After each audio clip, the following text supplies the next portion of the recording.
Hello everyone, welcome to Poonam Trigun's kitchen.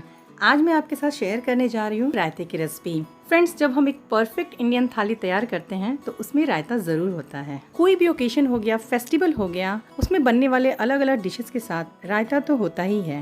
रायता कई तरीक़ों से बनाया जाता है। आज जो मैंने रायता बनाया है वो खीरे का रायता है और इसमें मैंने लगाया है एक बहुत ही स्वादिष्ट वाला तड़का। तो रेसिपी शुरू से लेकर एंड तक ज़रूर देखिएगा और वीडियो को लाइक भी कीजिएगा अगर आपको पसंद आए। न्यू है मेरे चैनल पे तो प्लीज़ इसे सब्सक्राइब कर लीजिएगा। आप देख सकते हैं कि रायते का टेक्सचर कैसा है, बहुत ही क्रीमी बना है, ना ही ज़्यादा पतला है और ना ही ज़्यादा गाढ़ा है। यहाँ पे मैंने 2 खीरा लिया है कुकुम्बर, इसे अच्छी तरह से धो के मैंने छील लिया है। अब जो खीरे के ऊपर वाला पार्ट होता है ना, उसे आधा इंच तक कट कर लेना है इस तरीके से। अब इसमें पतले पतले कट लगाने हैं, पूरा अंदर तक नहीं इसे कट करना है, ऊपर ऊपर तक कट करना है। फिर इस तरह से छोटे छोटे बॉक्स बना लेने हैं। फिर जो कटा हुआ पार्ट है उससे हम रब करेंगे, इससे एक वाइट कलर का गाज निकलेगा, इससे खीरे का कड़वापन हट जाता है। वैसे खीरे को टेस्ट करने के लिए सेंटर से कट करके आप एक स्लाइस को खा भी सकते हैं, उससे पता लग जाएगा खीरा कड़वा है तो उसका हम रायता नहीं बनाएंगे। और इस कट किए हुए पार्ट को हम हटा देंगे। तो ये दोनों ही खीरे बिल्कुल सही हैं और इन दोनों को इसी तरह से मैंने तैयार कर लिया है रायता बनाने के लिए। अब इसे हम कद्दूकस करेंगे। यहाँ पे मैंने खीरे को बीच से कट कर लिया है जिससे घिसने में इसे आसानी हो।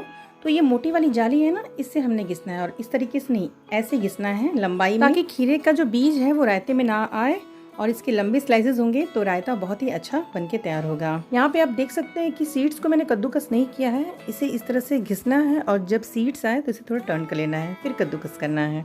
तो इसी तरह से इसे घिस के तैयार कर लेना है, तभी अच्छे लंबे स्लाइसेस हमें मिलेंगे। यहाँ पे दोनों ही खीरों को मैंने अच्छी तरह से घिस के तैयार कर लिया है रायता बनाने के लिए। ये खीरे का बीज है, इसे हम रायते में नहीं इस्तेमाल करेंगे, इसे हम हटा देंगे। यहाँ पे 2 कप दही है 2 खीरों का रायता बनाने के लिए। रायता बनाने के लिए दही में कुछ हम मसाले मिलाएंगे। यहाँ पे मैंने लिया है 1 टीस्पून से थोड़ा सा कम व्हाइट सॉल्ट जो हम रेगुलर यूज़ करते हैं। 1/2 टीस्पून मैंने लिया है ब्लैक सॉल्ट, इसका बहुत ही अच्छा टेस्ट आता है रायते में। 1 टीस्पून मैंने लिया है भुना हुआ ज़ीरा पाउडर और यहाँ पे मैंने लिया है 1/2 टीस्पून से थोड़ा सा कम ब्लैक पेपर पाउडर यानी कि कुटी हुई काली मिर्च। यहाँ पे आप चीनी मिलाएंगे 1 चम्मच के करीब, जिससे कि रायता का स्वाद बहुत बढ़ जाता है, एक हल्की सी मिठास आ जाती है। इस तरह से चीनी डाल के आप रायता बनाएंगे तो आपको फ़र्क ज़रूर नज़र आएगा। इन सभी चीज़ों को इसमें डालने के बाद इसे अच्छी तरह से फेंट लेना है, बिल्कुल स्मूथ कर लेना है और थोड़ा सा भी इसमें लम्स नहीं रहना चाहिए, तभी जो है रायता अच्छा बन के तैयार होगा। आप देख सकते हैं कि बिल्कुल स्मूथ हो चुका है ये। और फ्रेंड, ये एक बेस तैयार हो गया है। किसी भी तरह का रायता बना सकते हैं आप इससे। बूंदी वाला रायता बना सकते हैं, वेजिटेबल रायता बना सकते हैं, फ्रूट से जो रायते बनते हैं उससे भी आप बना सकते हैं, और अपना वो फेमस लौकी का रायता होता है ना, उससे भी आप बना सकते हैं। तो खीरे का रायता हम बना रहे हैं। किसा हुआ खीरा इसमें डाल देंगे और इसे अच्छी तरह से मिला देंगे। खीरे और प्याज का कॉम्बिनेशन रायता में बहुत अच्छा लगता है। अगर आप प्याज खाना पसंद करते हैं तो खीरे के रायते में आप प्याज ज़रूर डालिए। यहाँ पे मैंने 2 छोटे प्याज को बारीक कट करके रायते में डाला है, इसका टेस्ट बहुत ही अच्छा आता है। इसे भी अच्छी तरह से मिला देंगे। अब रायते को हम तड़का लगा देते हैं।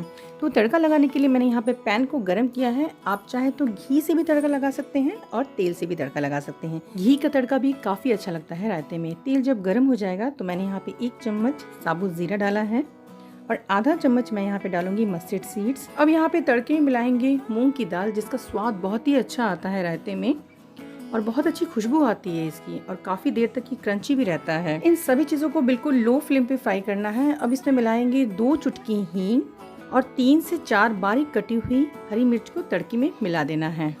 हरी मिर्च को डालते ही गैस को तुरंत बंद कर देंगे। नज़दीक से मैं आपको तड़का दिखा देती हूँ। ये दाल बिल्कुल लाइट गोल्डन कलर में फ्राई हुई है। तो इसी तरीके का तड़का चाहिए रायता बनाने के लिए। अब जो ये तड़का है इसे रायते में डाल के अच्छी तरह से मिला देना है। यहाँ पे आप देख सकते हैं कि रायता दिखने में कितना अच्छा लग रहा है। अब हम इसमें मिला देंगे फ्रेश बारीक कटा हुआ हरा धनिया, जिसकी खुशबू बहुत ही अच्छी आती है रायते में। तो फ्रेंड्स, ये बहुत ही स्वादिष्ट रायता बना है। इसे हम सर्व कर देते हैं। और दही में जो मैंने मसाले डाले थे, जिसको जैसा पसंद है उस मसाले को आप दोबारा से रिपीट करके सर्व कर सकते हैं। यहाँ पे मैंने लाल मिर्च का पाउडर डाला है, आप चाहे तो डाल सकते हैं। भुना हुआ जीरा पाउडर डाला है, काली मिर्च का पाउडर डाला है और ऊपर से प्याज भी डाला है। फ्रेंड्स, रायते की रेसिपी कैसी लगी है प्लीज कमेंट करके बताइए। वीडियो को लाइक कीजिए, सब्सक्राइब कर लीजिए मेरे चैनल को। मिलती हूँ नेक्स्ट वीडियो में। Till then bye to everybody.